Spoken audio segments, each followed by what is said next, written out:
پہلے ایک سانولی لڑکی سے زبردستی میری شادی کروا دی اور اب آپ چاہتے ہیں کہ میں آپ کا پوتا پوتی دوں؟ میں اس کے قریب بھی نہیں جاؤں گا۔ یشار سخت غصے سے ماں کو بولا۔ ماں کی ضد پر اسے یتیم دیا سے شادی کرنی پڑی۔ اب ماں کو پوتا پوتی چاہیے تھے۔ دیا چائے لائی تو یشار کپ پھینک کر بولا، تم جیسی کالی میرے بچے پیدا نہیں کرے گی۔ میں اگلے ہفتے اپنی آفس کولیگ سے شادی۔ یشار نے اپنی ماں کی طرف دیکھے بغیر تیز قدموں سے باہر نکلتے ہوئے کہا۔ شاہانہ بیگم نے تڑپ کر بیٹے کو آواز دی، یشار، میری بات سنو یشار۔ لیکن باہر گاڑی کا انجن سٹارٹ ہونے کی آواز آئی اور وہ چلا گیا۔ شاہانہ بیگم نے ایک ٹھنڈی آہ بھری اور دیا کی طرف دیکھا، جو خاموشی سے کانچ کے ٹکڑے سمیٹنے لگی تھی۔ دیا بیٹا، مجھے معاف کر دینا، میں نے سوچا تھا وہ مان جائے گا۔ دیا نے سر اٹھایا۔ اس کے سانولے چہرے پر ایک عجیب سا سکون تھا، جیسے اس نے کوئی بڑا فیصلہ کر لیا ہو۔ امی، اس میں آپ کا کوئی قصور نہیں ہے، قسمت کا قصور ہے۔ اگلی شام یشار گھر لوٹا تو لاؤنج میں عجیب سی خاموشی تھی۔ شاہانہ بیگم صوفے پر بیٹھی رو رہی تھیں اور ان کے ہاتھ میں ایک کاغذ تھا۔ کیا ہوا امی، آپ رو کیوں رہی ہیں؟ یشار نے گھڑی اتارتے ہوئے پوچھا۔ وہ چلی گئی یشار، دیا گھر چھوڑ کر چلی گئی۔ شاہانہ بیگم نے روتے ہوئے وہ خط یشار کی طرف بڑھایا۔ یشار نے خط چھینا اور سرسری نظر ڈالی۔ خط میں لکھا تھا، امی، میں اپنی عزت نفس بیچ کر اس گھر میں نہیں رہ سکتی۔ یشار صاحب کو میری رنگت سے نفرت ہے، میں ان کی زندگی سے دور جا رہی ہوں تاکہ وہ اپنی پسند کی زندگی جی سکیں۔ مجھے ڈھونڈنے کی کوشش مت کیجیے گا۔ یشار نے خط کو مروڑ کر پھینک دیا اور ہنس پڑا۔ اچھا ہوا امی جان چھٹی، ایسی لڑکیاں 2 دن میں واپس آ جاتی ہیں جب باہر کی ٹھوکریں لگتی ہیں، آپ فکر نہ کریں۔ رابعہ اگلے ہفتے آ رہی ہے۔ ادھر لاہور کی سڑکوں پر رات کے اندھیرے میں دیا اپنے چھوٹے سے سوٹ کیس کے ساتھ تیز تیز چل رہی تھی۔ اس کے پاس کل جمع پونجی صرف 5,000 روپے تھے جو اس نے سلائی کر کے جوڑے تھے۔ وہ بس اسٹاپ کی طرف بڑھ رہی تھی کہ 2 موٹر سائیکل سوار لڑکے اس کے قریب آ کر رک گئے۔ ارے واہ، رات کے اس پہر کہاں کا ارادہ ہے؟ ایک نے سیٹی بجاتے ہوئے کہا۔ دیا نے اپنے خوف کو چھپایا اور تیز قدموں سے چلنے لگی۔ سنو تو صحیح، اکیلی لڑکی کو رات میں باہر نہیں نکلنا چاہیے۔ آؤ ہم چھوڑ دیتے ہیں۔ دوسرے نے بائک آگے بڑھا کر اس کا راستہ روکا۔ پیچھے ہٹو ورنہ میں شور مچا دوں گی۔ دیا کی آواز کانپ رہی تھی لیکن اس نے ہمت دکھائی۔ شور مچاؤ گی؟ اس وقت کون آئے گا؟ ایک لڑکے نے اس کا بازو پکڑنے کی کوشش کی۔ دیا نے پوری طاقت سے اپنا سوٹ کیس اس کے منہ پر مارا اور پیچھے کی طرف دوڑی۔ وہ اندھا دھند بھاگ رہی تھی، اس کا سانس پھول رہا تھا اور پاؤں تھک چکے تھے، لیکن وہ رک نہیں سکتی تھی۔ سامنے ایک سستی سی مسافر بس کھڑی تھی، وہ بنا دیکھے اس میں سوار ہو گئی اور آخری سیٹ پر جا کر بیٹھ گئی۔ اس کا دل سینے سے باہر آنے کو تھا۔ دوسری طرف یشار کے دوست عدیل نے جب یہ سنا تو وہ یشار کے آفس پہنچ گیا۔ یار یشار، تم پاگل ہو گئے ہو کیا؟ عدیل نے اس کی میز پر ہاتھ مارتے ہوئے کہا۔ ایک یتیم لڑکی جس کا اس دنیا میں کوئی نہیں ہے، اسے تم نے گھر سے بھاگنے پر مجبور کر دیا؟ میں نے اسے نہیں بھگایا، وہ خود گئی ہے، یشار نے لیپ ٹاپ پر کام کرتے ہوئے لاپرواہی سے کہا۔ اور ویسے بھی وہ میرے معیار کی نہیں تھی۔ معیار کیا ہوتا ہے یشار؟ رنگت؟ عدیل نے غصے سے کہا۔ دیا ایک سلجھی ہوئی نیک لڑکی تھی۔ تم رابعہ کے پیچھے اندھے ہو چکے ہو۔ اگر دیا کے ساتھ باہر کچھ غلط ہو گیا تو پولیس کیس بنے گا اور تمہاری عزت مٹی میں مل جائے گی۔ عزت مٹی میں ملنے کی بات سن کر یشار کے ہاتھ رک گئے۔ اسے اندازہ ہوا کہ اگر بات باہر نکلی تو لوگ کیا کہیں گے۔ اگلے 2 دن دیا کے لیے کسی عذاب سے کم نہیں تھے۔ وہ ایک دوسرے شہر کے ایک چھوٹے سے ہاسٹل میں پہنچ چکی تھی جہاں اس نے ایک سستا سا کمرہ کرائے پر لیا تھا۔ وہ نوکری کی تلاش میں صبح سے شام تک دھکے کھا رہی تھی۔ ایک فیکٹری کے باہر مینیجر نے اس کے کاغذات دیکھے اور پھر اس کے چہرے کو گھورنے لگا۔ نوکری تو مل جائے گی بی بی، لیکن تمہیں شفٹ کے بعد بھی رکنا پڑے گا، بولو منظور ہے؟ دیا اس کی گندی نظریں سمجھ گئی۔ اس نے اپنے کاغذات واپس کھینچے اور وہاں سے نکل آئی۔ باہر تیز دھوپ تھی، بھوک سے اس کا برا حال تھا، لیکن اس نے ہار نہیں مانی۔ وہ ایک کپڑے کی دکان پر گئی جہاں لیڈیز سوٹ بکتے تھے۔ دکان کے مالک نے کہا، دیکھو لڑکی، ہمیں سیلز گرل چاہیے، تنخواہ 8,000 ملے گی اور صبح 9 سے رات 9 بجے تک کھڑے رہنا پڑے گا، بولو کرو گی؟ جی میں کروں گی، دیا نے فوراً ہاں کر دی۔ اسے سر چھپانے اور زندہ رہنے کے لیے یہ کام کرنا ہی تھا۔ ادھر یشار کی زندگی میں ایک طوفان آ چکا تھا۔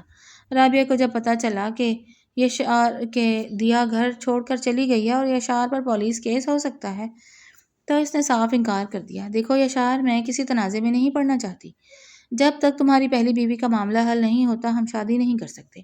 رابعہ نے فون پر صاف کہہ دیا اور کال کاٹ دی۔ شاہانہ بیگم کی حالت خراب ہو رہی تھی، وہ بستر سے لگ چکی تھی۔ اگر دیا کو کچھ ہوا تو میں تمہیں کبھی معاف نہیں کروں گی۔ یشار اب واقعی پریشان ہو گیا تھا۔ اس نے عدیل کو فون کیا۔ عدیل، مجھے دیا کو ڈھونڈنا ہوگا، امی کی طبیعت بہت خراب ہے اور رابعہ نے بھی ہاتھ کھڑے کر لیے ہیں۔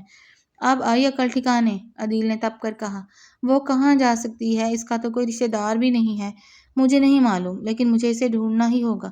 یشار نے گاڑی کی چابی اٹھائی۔ یشار نے دیا کی تلاش شروع کر دی۔ اس نے سب سے پہلے بس اڈوں کے چکر لگائے، وہاں کے کلیوں ڈرائیوروں کو دیا کی تصویر دکھائی۔ بھائی، اس لڑکی کو دیکھا ہے کہیں؟ یشار نے ایک بس کنڈکٹر سے پوچھا۔ بابو جی، یہاں روز ہزاروں لڑکیاں آتی ہیں، ہمیں کیا یاد رہے گا؟ کنڈکٹر نے بے رخی سے جواب دیا۔ یشار نے اسے 500 کا نوٹ دیا۔ ذرا غور سے دیکھو، 2 دن پہلے رات کے وقت آئی ہوگی۔ کنڈکٹر نے نوٹ جیب میں ڈالا اور تصویر کو دیکھا۔ ہاں، یہ لڑکی یاد ہے، رات کو بہت گھبرائی ہوئی تھی۔ 2 لڑکے اس کے پیچھے لگے ہوئے تھے، یہ ملتان جانے والی بس میں بیٹھی تھی۔ ملتان کا نام سنتے ہی یشار کی جان میں جان آئی۔ وہ بنا وقت ضائع کیے ملتان کی طرف روانہ ہو گیا، لیکن اسے معلوم تھا کہ اتنے بڑے شہر میں ایک اکیلی لڑکی کو ڈھونڈنا آسان نہیں ہوگا۔ ملتان پہنچ کر یشار نے وہاں کے سستے ہاسٹلز اور گلیوں میں خاک چھاننا شروع کر دی۔ وہ صبح نکلتا اور رات تک دیا کی تصویر لیے لوگوں سے پوچھتا رہتا۔ ایک گلی سے گزرتے ہوئے کچھ مقامی اوباش لڑکوں نے اسے روک لیا۔ او بھائی، کس کو ڈھونڈ رہا ہے؟ یہاں شریف لوگ تصویریں لے کر نہیں گھومتے، میری بیوی ہے، گھر سے ناراض ہو کر آئی ہے۔ یشار نے نرمی سے کہا۔ اچھا، بیوی ہے یا کوئی اور چکر ہے؟ چلو جو بھی ہے، یہاں ڈھونڈنے کا ٹیکس لگے گا۔ ایک لڑکے نے یشار کی جیب پر ہاتھ ڈالا۔ یشار نے اس کا ہاتھ جھٹک دیا، جس پر ان لڑکوں نے یشار کو گھیر لیا اور اس پر مکوں کی بارش کر دی۔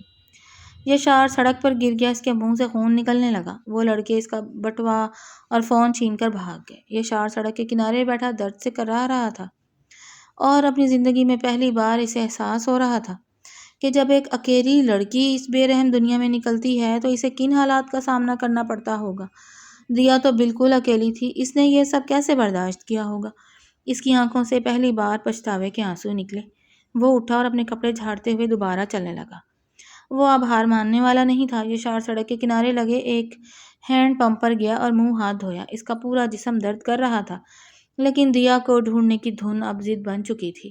اس کے پاس اب نہ فون تھا اور نہ پیسے، بس گاڑی کی چابی بچی تھی جو اس کی جینس کی چھوٹی جیب میں تھی۔ وہ پیدل ہی قریبی بازار کی طرف چل پڑا، جہاں کپڑوں اور جوتوں کی دکانیں تھیں۔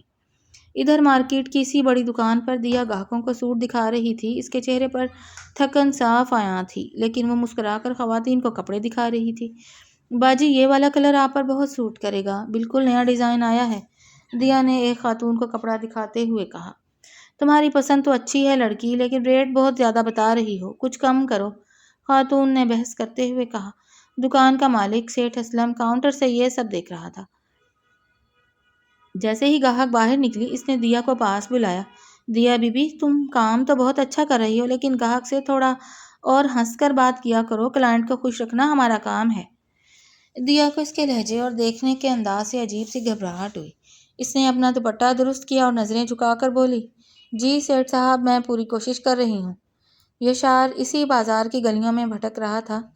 دوپہر کی دھوپ تیز ہو چکی تھی اور اسے پیاس لگ رہی تھی۔ اس نے ایک دکاندار سے پوچھا، بھائی یہاں کوئی سستا ہاسٹل یا مسافر خانہ ہے جہاں لڑکیاں رکتی ہوں؟ دکاندار نے اسے عجیب نظروں سے دیکھا۔ بھائی صاحب، ہاسٹل تو اس بازار کے پیچھے والی گلی میں 2-3 ہیں، لیکن آپ وہاں کیا ڈھونڈ رہے ہیں؟ میری بیوی گم ہو گئی ہے، میں اسی کو تلاش کر رہا ہوں، یشار نے بے بسی سے جواب دیا۔ اچھا، تو پیچھے والی گلی میں جا کر پتہ کرو، شاید وہاں کوئی سراغ مل جائے، دکاندار نے راستہ بتاتے ہوئے کہا۔ شام کے 7 بج چکے تھے۔ دیا دکان کا سامان سمیٹ رہی تھی کہ سیٹھ اسلم نے اسے ایک لفافہ پکڑا دیا۔ یہ کیا ہے سر؟ دیا نے پوچھا۔ تمہارا ایڈوانس، تم نے کہا تھا نا کہ تمہیں ہاسٹل کا کرایہ دینا ہے، یہ رکھ لو، اور ہاں، آج رات دکان بڑھانے کے بعد ذرا رکنا، مجھے کچھ حساب کتاب سمجھانا ہے، سیٹھ اسلم نے مسکرا کر کہا۔ دیا کا دل دھک سے رہ گیا۔ اس نے لفافہ واپس میز پر رکھ دیا۔ نہیں سر، مجھے ایڈوانس نہیں چاہیے اور میں رات کو نہیں رک سکتی، میری طبیعت ٹھیک نہیں ہے۔ دیکھو دیا، نخرے مت کرو، شہر میں اکیلی لڑکی کو سر چھپانے کی جگہ اتنی آسانی سے نہیں ملتی۔ سیٹھ نے اس کا ہاتھ پکڑنے کی کوشش کی۔ دیا نے فوراً اپنا ہاتھ پیچھے کھینچا۔ اس کی آنکھوں میں غصہ اور خوف دونوں تھے۔ آپ اپنی نوکری اپنے پاس رکھیں، میں کل سے نہیں آؤں گی۔ وہ اپنا بیگ اٹھا کر تیزی سے دکان سے باہر نکل گئی۔ یشار اسی گلی کے باہر ایک چائے کے کھوکھے پر بیٹھا ہوا تھا اور سوچ رہا تھا کہ اب کیا کرے۔ اس نے ہمت ہارنے کا فیصلہ نہیں کیا تھا، لیکن جسم جواب دے رہا تھا۔ اچانک اس کی نظر سڑک پار ایک لڑکی پر پڑی جو تیز قدموں سے روتی ہوئی جا رہی تھی۔ اس کا دل زور سے دھڑکا۔ وہ حلیہ، وہ چلنے کا انداز، وہ دیا ہی تھی۔ دیا! یشار نے اونچی آواز میں پکارا اور سڑک کی طرف بھاگا۔ دیا نے اپنی آواز سنی تو چونک کر پیچھے دیکھا۔ یشار کو اپنے سامنے دیکھ کر اسے یقین نہیں آیا۔ اس کا چہرہ سوجا ہوا تھا، کپڑے مٹی سے اٹے ہوئے تھے اور وہ بدحال لگ رہا تھا۔ آپ؟ دیا کے منہ سے صرف اتنا ہی نکلا۔ یشار بھاگتا ہوا اس کے قریب آیا اور اس کا بازو پکڑ لیا۔ دیا، شکر ہے تم مل گئیں۔ تم اندازہ نہیں لگا سکتی میں نے تمہیں کیسے ڈھونڈا ہے۔ دیا نے جھٹکے سے اپنا بازو چھڑایا۔ دور رہیں مجھ سے، آپ یہاں کیوں آئے ہیں؟ آپ کو تو میری رنگت سے نفرت تھی نا، اب کیا لینے آئے ہیں؟ دیا، میری بات سنو۔ میں غلط تھا، یشار کی آواز میں سچی ندامت تھی۔ مجھے معاف کر دو، گھر چلو، امی کی حالت بہت خراب ہے۔ میں اب اس گھر میں کبھی واپس نہیں جاؤں گی جہاں میری کوئی عزت نہیں۔ دیا نے روتے ہوئے کہا۔ آپ جائیے، رابعہ سے شادی کیجیے، مجھے میرے حال پر چھوڑ دیں۔ رابعہ جا چکی ہے دیا، وہ سچی نہیں تھی۔ مجھے سمجھ آ گئی ہے کہ انسان کی قیمت اس کے اخلاق سے ہوتی ہے، رنگت سے نہیں۔ یشار نے التجا کی، بشرطے کہ دیا اس کی بات سن لے۔ اسی دوران سیٹھ اسلم دکان سے باہر نکل چکا تھا اور اس نے دیا کو ایک لڑکے کے ساتھ کھڑے دیکھا۔ وہ اپنے 2 ملازمین کے ساتھ ان کی طرف بڑھا۔ اوئے، کون ہو تم اور میری دکان کی لڑکی سے کیا بات کر رہے ہو؟ سیٹھ اسلم نے غصے سے یشار کو پش کیا۔ یشار نے سیٹھ کا گھورا۔ یہ میری بیوی ہے اور تم دور رہو اس سے۔ بیوی؟ یہ لڑکی یہاں نوکری کرتی ہے اور اب ڈرامے کر رہی ہے۔ تم دونوں یہاں سے نکلو ورنہ میں پولیس بلا لوں گا، سیٹھ نے دھمکی دی۔ دیا نے یشار کا ہاتھ پکڑا۔ اس کے دل میں اب بھی یشار کے لیے خوف تھا، لیکن اس وقت سیٹھ کی نیت زیادہ خطرناک لگ رہی تھی۔ یشار، یہاں سے چلیں، یہ لوگ اچھے نہیں ہیں۔ یشار نے دیا کو اپنے پیچھے کیا اور سیٹھ کی طرف دیکھا۔ پولیس بلانی ہے تو بلاؤ، میں دیکھتا ہوں تم کیسے میری بیوی کو تنگ کرتے ہو۔ سیٹھ کے ملازمین آگے بڑھے اور انہوں نے یشار کو پکڑنے کی کوشش کی، لیکن اس بار یشار تیار تھا۔ اس نے ایک ملازم کو زوردار مکہ مارا، لیکن دوسرا ملازم لاٹھی لے کر آیا اور اس نے یشار کی پیٹھ پر وار کر دیا۔ یشار! دیا زور سے چلائی۔ یشار درد سے تڑپ اٹھا، لیکن اس نے ہمت نہیں ہاری۔ اس نے دیا کا ہاتھ پکڑا اور بازار کی بھیڑ میں بھاگنے لگا۔ سیٹھ کے آدمی ان کے پیچھے تھے، لیکن بازار کے رش کا فائدہ اٹھا کر یشار اور دیا ایک تنگ گلی میں مڑ گئے اور ایک پرانے مکان کی اوٹ میں چھپ گئے۔ دونوں کی سانسیں پھولی ہوئی تھیں۔ دیا نے دیکھا کہ یشار کی پیٹھ سے خون نکل رہا تھا اور وہ درد سے نیم بے ہوش ہو رہا تھا۔ آپ ٹھیک تو ہیں؟ دیا نے پریشانی سے پوچھا۔ اس کی نفرت اس وقت یشار کی حالت دیکھ کر ہوا ہو چکی تھی۔ میں ٹھیک ہوں دیا، بس تم مجھے معاف کر دو، یشار نے کمزور آواز میں کہا اور دیوار کے سہارے بیٹھ گیا۔ میں نے تمہاری قدر نہیں کی، لیکن اس دنیا نے مجھے سکھا دیا کہ اکیلی لڑکی کے لیے باہر نکلنا کتنا مشکل ہوتا ہے۔ مجھے معاف کر دو۔ دیا نے اپنی چادر کا ایک حصہ پھاڑا اور یشار کے زخم پر باندھنے لگی۔ آپ نے میرے ساتھ بہت برا کیا تھا یشار، میں اتنی جلدی سب کچھ نہیں بھول سکتی۔ میں جانتا ہوں دیا، میں معافی کے لائق نہیں ہوں۔ یشار نے اس کا ہاتھ تھام لیا۔ لیکن مجھے ایک موقع دو، میں تمہیں وہ عزت دوں گا جس کی تم حقدار ہو۔ امی ہسپتال میں ہیں، وہ تمہارے بغیر نہیں بچیں گی۔ دیا خاموش ہو گئی، اس کی آنکھوں سے آنسو بہہ رہے تھے۔ ایک طرف اس کی ٹوٹی ہوئی عزت نفس تھی اور دوسری طرف شاہانہ بیگم کی محبت اور یشار کی یہ بدحالی جو صرف اسے ڈھونڈنے کے لیے ہوئی تھی۔ ٹھیک ہے، میں امی کے لیے واپس چلوں گی، دیا نے کچھ دیر سوچنے کے بعد کہا، لیکن یاد رکھیے گا میں اب پہلے جیسی کمزور دیا نہیں ہوں جو آپ کا ہر ظلم سہے گی۔ یشار نے نفی میں سر ہلایا۔ اب کبھی ایسا نہیں ہوگا دیا، میں وعدہ کرتا ہوں۔ وہ دونوں گلی سے باہر نکلے۔ رات گہری ہو چکی تھی اور اب انہیں واپس لاہور جانے کے لیے کسی سواری کا انتظام کرنا تھا، لیکن یشار کے پاس اب بھی پیسے نہیں تھے اور شہر کی سڑکیں اب بھی ان کے لیے انجان تھیں۔ تنگ گلی سے باہر نکل کر دونوں سڑک کے کنارے کھڑے ہو گئے۔ رات کے 11 بج رہے تھے اور لاہور جانے والی آخری بسیں بھی جا چکی تھیں۔ یشار نے اپنی جیبیں ٹٹولیں، لیکن خالی ہاتھ دیکھ کر اس نے ایک سرد آہ بھری۔ کیا ہوا؟ دیا نے اس کے چہرے کی پریشانی دیکھ کر پوچھا۔ میرے پاس نہ فون ہے اور نہ پیسے، وہ لڑکے سب چھین کر لے گئے تھے۔ گاڑی بس اڈے کے پاس کھڑی ہے، لیکن وہاں تک جانے کے لیے بھی رکشے کے پیسے نہیں ہیں۔ یشار نے شرمندگی سے سر جھکا لیا۔ جو شخص کبھی لاکھوں روپے جیب میں لے کر گھومتا تھا، آج وہ چند 100 روپے کے لیے بے بس کھڑا تھا۔ دیا نے کچھ دیر یشار کو دیکھا، پھر اپنے چھوٹے سے پرس میں ہاتھ ڈالا اور 50 کے چند مڑے توڑے نوٹ نکال کر یشار کے ہاتھ پر رکھ دیے۔ یہ میری دکان کی کمائی کے بچے ہوئے پیسے ہیں، فی الحال اس سے رکشہ کرتے ہیں۔ یشار نے ان نوٹوں کو دیکھا اور پھر دیا کے سامنے چہرے کو۔ اس کے دل میں دیا کے لیے عزت اور محبت کی ایک نئی لہر اٹھی۔ اس نے خاموشی سے سر ہلایا اور ایک آتے ہوئے رکشے کو ہاتھ دیا۔ رکشے میں دونوں خاموش بیٹھے تھے۔ رات کی ٹھنڈی ہوا چل رہی تھی۔ یشار کو بار بار کھانسی آ رہی تھی اور لاٹھی کے وار کی وجہ سے اس کی پیٹھ کا درد بڑھتا جا رہا تھا۔ دیا نے دیکھا کہ وہ بار بار اپنی پشت کو سیدھا کرنے کی کوشش کر رہا ہے۔ دیا نے جھجکتے ہوئے اپنا ہاتھ آگے بڑھایا اور یشار کے کندھے پر رکھ دیا۔ زیادہ درد ہو رہا ہے؟ یشار نے چونک کر دیا کی طرف دیکھا۔ اس کی آنکھوں میں اب وہ پرانی نفرت نہیں بلکہ فکر تھی۔ تمہارے اس زخم کے سامنے یہ درد کچھ بھی نہیں ہے دیا، جو میں نے تمہیں دیا تھا۔ دیا نے نظریں جھکا لیں اور دھیمے سے بولی، پرانے زخموں کو اب کریدنے کا کیا فائدہ؟ اب بس دعا کریں امی ٹھیک ہوں۔ یشار نے آہستہ سے دیا کا ہاتھ اپنے ہاتھ میں لے لیا۔ اس بار دیا نے اپنا ہاتھ پیچھے نہیں کھینچا۔ رکشے کے مدھم بلب کی روشنی میں یشار کو دیا کا وہ سانولا چہرہ دنیا کا سب سے خوبصورت چہرہ لگ رہا تھا، جس میں وفادار اور مخلص دل چھپا تھا۔ جب وہ بس اڈے پہنچے تو یشار کی گاڑی وہاں محفوظ کھڑی تھی۔ یشار نے جیب سے چابی نکالی اور گاڑی کا لاک کھولا۔ تم آگے بیٹھو، یشار نے دیا کے لیے فرنٹ سیٹ کا دروازہ کھولتے ہوئے کہا۔ دیا گاڑی میں بیٹھ گئی تو یشار ڈرائیونگ سیٹ پر آیا۔ جیسے ہی اس نے گاڑی سٹارٹ کی اور گیئر بدلنے لگا تو اس کی پیٹھ میں ایک شدید ٹیس اٹھی اور اس کے منہ سے ایک ہلکی سی چیخ نکل گئی۔ کیا ہوا؟ آپ سے ڈرائیو نہیں ہو رہا تو میں چلاتی ہوں، دیا نے پریشان ہو کر کہا۔ تمہیں ڈرائیونگ آتی ہے؟ یشار نے حیرت سے پوچھا۔ جی، پاپا نے سکھائی تھی، میرے پاس لائسنس بھی ہے، دیا نے سیٹ بیلٹ کھولتے ہوئے کہا۔ دونوں نے سیٹیں بدل لی۔ دیا نے جب سٹیئرنگ سنبھالا تو یشار اسے دیکھتا ہی رہ گیا۔ وہ جسے ایک لاچار اور بے بس لڑکی سمجھتا تھا، وہ تو زندگی کی ہر گاڑی چلانا جانتی تھی۔ سفر شروع ہوا تو یشار نے سیٹ تھوڑا پیچھے کر لی۔ درد کی شدت کی وجہ سے اس کی آنکھیں بند ہونے لگیں، لیکن اس کا ہاتھ مسلسل دیا کے ہاتھ پر رہا، جیسے اسے ڈر ہو کہ وہ دوبارہ غائب نہ ہو جائے۔ صبح کے 4 بجے گاڑی شاہانہ بیگم کے گھر کے سامنے آ کر رکی۔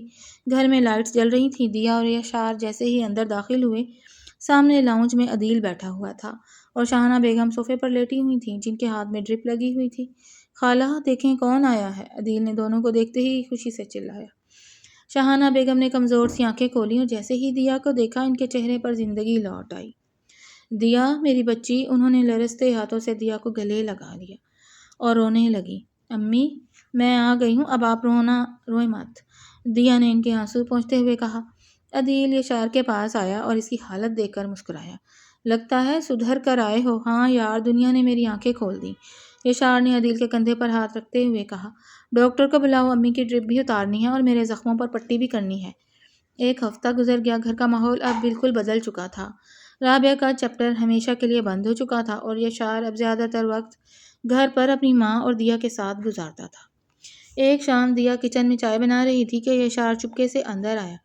اس نے دیا کے ہاتھ سے چائے کی کیتلی لی اور اسے ایک سائڈ پر رکھ دیا۔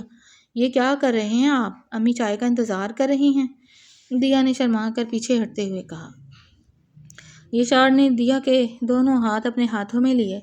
چائے بن جائے گی دیا، پہلے میری بات سنو۔ اس نے دیا کی انگلیوں کو چوما، جن پر سوئیوں کے نشان تھے جو اس نے دکان پر کام کرتے ہوئے لگوائے تھے۔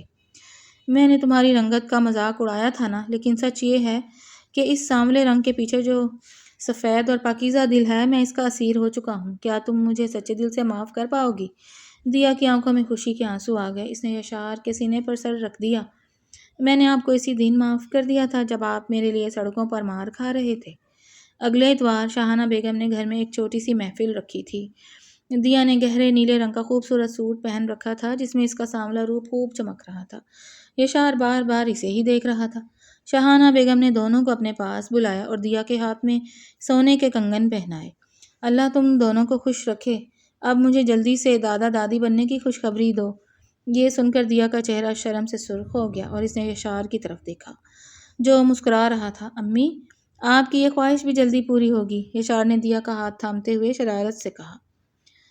دیا نے شرما کر اپنا چہرہ جھکا لیا۔ وہ نفرت اور حقارت کا دور ختم ہو چکا تھا اور اب ان کی زندگی میں صرف محبت، عزت اور ایک دوسرے کا ساتھ باقی تھا۔ محفل ختم ہونے کے بعد یشار دیا کو لے کر لاؤنج کی بالکنی میں آ گیا۔ رات کی پرسکون ہوا ان کے چہروں کو چھو رہی تھی۔ یشار نے دیا کو اپنے حصار میں لیتے ہوئے اس کے ماتھے پر محبت سے بوسہ دیا۔ زندگی کا اصل رنگ صورت میں نہیں دیا، سیرت میں ہوتا ہے، اور یہ سبق مجھے تم نے سکھایا ہے، یشار نے اس کی آنکھوں میں جھانکتے ہوئے کہا۔